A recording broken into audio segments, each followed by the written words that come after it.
Cronkite News starts now. Welcome to this Thursday edition of Cronkite News. I'm Tyler Manning. And I'm Jamie Landers. Thank you for joining us as we work remotely to bring you the latest information on the coronavirus pandemic. There's a new group of researchers in Arizona that are working together to learn more about COVID-19. Cronkite News reporter Caroline Lynch explains.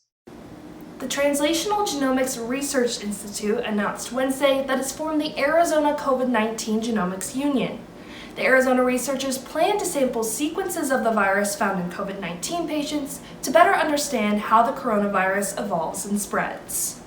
These gene sequences are not only important for tracking, they're also telling us about the genetic diversity of the virus that we're going to have to contend with therapies and vaccines. The group has already sequenced over 100 of the state's first COVID-19 cases. They're receiving samples multiple times a week coming from the state lab. Warby says that these sample sequences could help with the development of a vaccine. And I still think there's a chance with a really good vaccine, if we can push it out in a year or so and get it out to a huge number of people in the world, it's still not impossible that we could drive this thing into extinction. The union joins researchers all across the globe working to gain a foothold on COVID-19. They hope that through their work, Arizona will be a key player in slowing the pandemic. In Phoenix, Caroline Lynch, Cronkite News.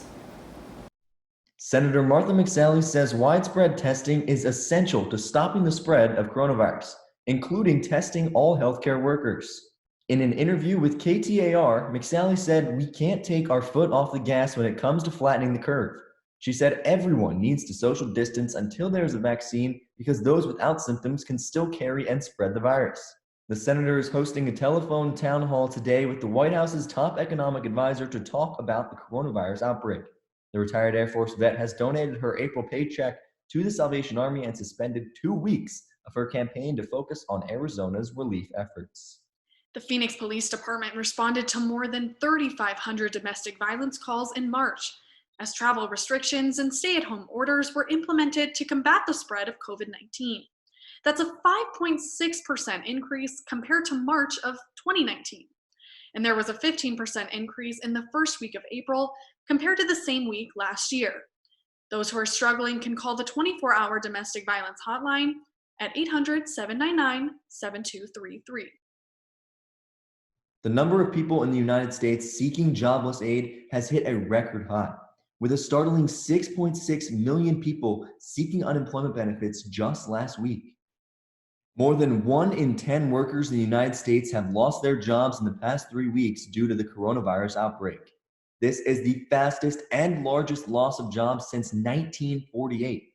With businesses shutting down across the country in the last 3 weeks, a record 16.8 million Americans have filed for unemployment aid.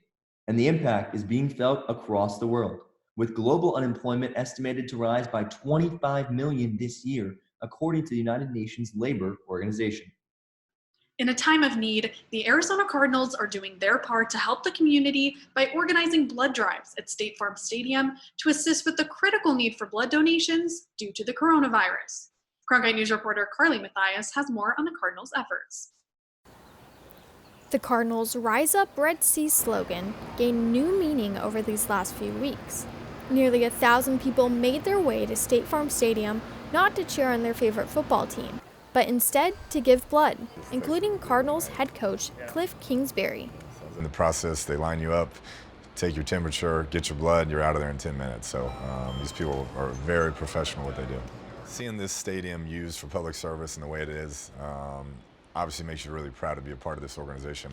The Cardinals worked with Scottsdale-based Vitalant, Dignity Health, Cigna, and the American Red Cross to host 3 massive blood drives to help replenish the valley's dwindling blood supply as blood donations ground to a virtual halt following the coronavirus outbreak.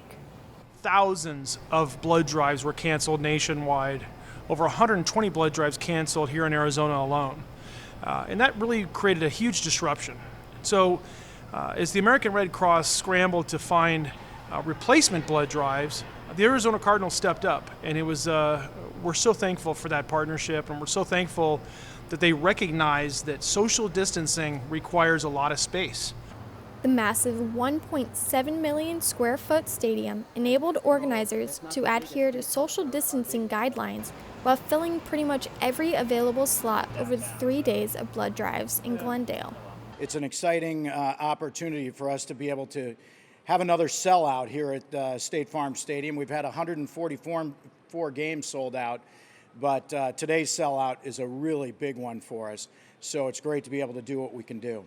Wednesday was the last drive the Cardinals had planned for now, but the Cards encourage everyone to donate to other blood drives across the state. In Phoenix, Carly Mathias, Cronkite News. Costco is giving back to their members who are on the front lines of the COVID-19 pandemic. The company announced first responders and healthcare workers will now be given priority admittance into their warehouses. As you can see in these videos, safety precautions have caused shoppers to have to wait in extra long lines. But as of yesterday, police officers, paramedics, firefighters, and healthcare workers that are Costco members can cut the line with proof of identification. We have some heartbreaking news to report about the Mesa couple who went viral in 2016 for welcoming a stranger into their home for Thanksgiving after accidentally texting him. Sadly, the husband, Lonnie Dench, passed away Sunday. Jamal Hinton, the stranger-turned-friend who ended up celebrating the past 4 Thanksgivings with the Dench family, shared this photo on social media. The caption reading, "I am so sad to announce that Wanda and Lonnie both have COVID-19, and that Lonnie is currently in the hospital fighting both COVID and pneumonia." Last night, Jamal posted the devastating news that Lonnie did not make it. But he said the outpouring of support brought him a huge smile in his final days. People across the country are now taking to social media to offer their condolences, some even saying Thanksgiving would never be the same. As the week comes to an end, many of us are wondering what the temps are going to be like in Arizona over the next few days. CJ Chires is standing by now with a look at our 8-day weather forecast as we head into the weekend. CJ? That's right, Jamie. I will show you what to expect in the following 8 days when it comes to the weather, including what to look forward to come this Easter Sunday. Before I get into that, I'll start by showing you what to expect for later this evening. So here in Phoenix, by 6 o'clock, we will get to 71, which is the expected high for today. And from that point on, those temperatures will just steadily decrease as we move on to the evening. Here in Phoenix, we're experiencing nice, sunny, and clear skies right now. And those clear skies will carry on over to this evening. So by 10 o'clock, we'll be down to 64. But as I said, those clear skies will carry on over, and 0% chance of rain in the forecast for today. Now, as we move ahead to tomorrow here in Phoenix, here's what the day plan is going to look like. In the morning, we will be experiencing those chilly temps, but obviously those will increase as we move on throughout the day. By 2 o'clock, we're going to hit 75, and that's pretty much what will stay for the rest of the day. And as you can see for tomorrow, as we move on throughout the day, those wind mile per hours also pick up. So we'll be experiencing 6 mile per hour winds by midday, but by evening, that will jump all the way up to 11 mile per hour winds. So the gusts will be coming in, and it will be experiencing kind of a windy night tomorrow night. So if you guys have any trash cans you haven't brought in from trash day yet, be sure to bring those in before the wind goes and takes off with those, excuse me. As for tomorrow, for across the state, these are what the expected highs are. So here in Phoenix, we'll be climb up to 77, and as we move on north to the high country, as you can see, it's 58 in Payson, 63 in Sedona, 53 in Flagstaff. So a lot of those cooler temps will be towards the northern section of the state. But as we move to the center, you can see those are where those higher temps are expected to be for tomorrow. Now, with those high temps and clear skies, expect to be a high UV index as well. As you can see, we're going to get all the way up to an 8. So that's a very, very high UV index for tomorrow between the hours of 11 a.m. and 2 p.m. It takes about 15 minutes for sunburn to start kicking in. So if you guys expect to be outside tomorrow, practice some safe social distancing outdoors tomorrow, just be sure to maybe bring some long sleeve clothing or some sunscreen, because like I said, that UV index is expected to be pretty high for tomorrow here in Phoenix. Now, as I said, moving on to the 8-day forecast this weekend, is looking like to be a beauty. We have about a 20% chance of rain on Saturday, but other than that, this Easter Sunday, no chance of rain in that forecast, and the high for that Sunday will be about 80 degrees. So Easter Bunny's bringing some nice weather with him as he hops along this Easter Sunday. Going into next week, about 10% chance of rain on Monday, but that's about the only percent of rain we have for next week. As you can see, Tuesday, Wednesday, Thursday, Friday, across the board, nothing but sunshine and 0% chance of rain in that forecast as well. That's all I have for weather today. From my house to yours, I'm CJ Chaidez in Phoenix for Cronkite Weather. Valley roadways are slowing down due to the coronavirus pandemic. County data shows the number of people driving last month dropped 37%. The Maricopa County Association of Governments credits the less crowded roads with more people working from home and heightened stay-at-home guidelines. And that's not all. Total hours of delays decreased from 70,000 to 30,000, and emissions declined about 10%. Schools across the country are shut down for the rest of the academic year, leaving students to learn remotely. And many of them are finding themselves with hours of free time. Cronkite News reporter Zach Gallman took a look at how parents are keeping their kids active.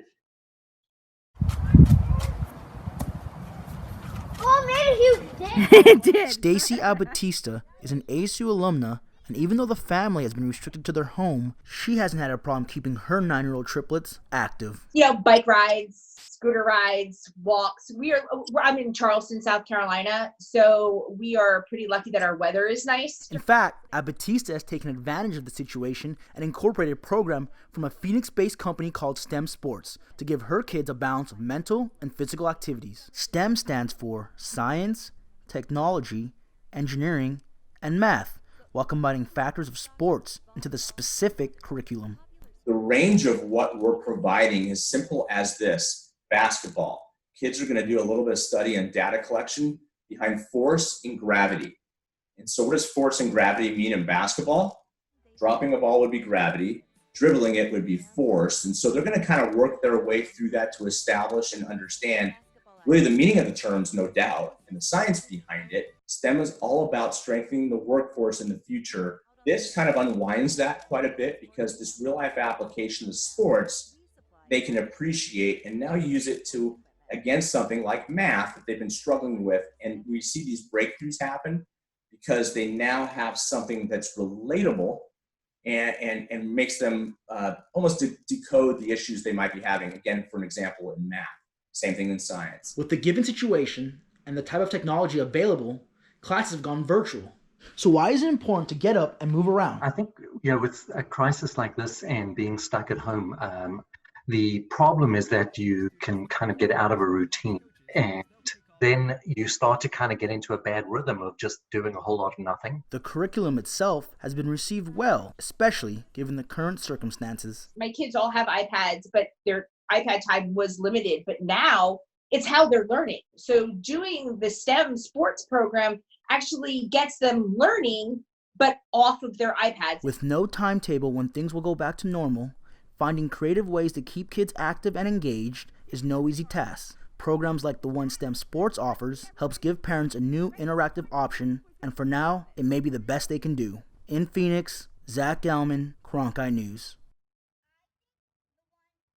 STEM Sports is currently offering 5 free lessons to the public, and they have curriculums related to basketball, football, volleyball, and more. That's it for Cronkite News. From our homes to yours, thank you for watching. For Arizona news updates throughout the day, follow us on Facebook and Twitter, and find us online at cronkitenews.azpbs.org.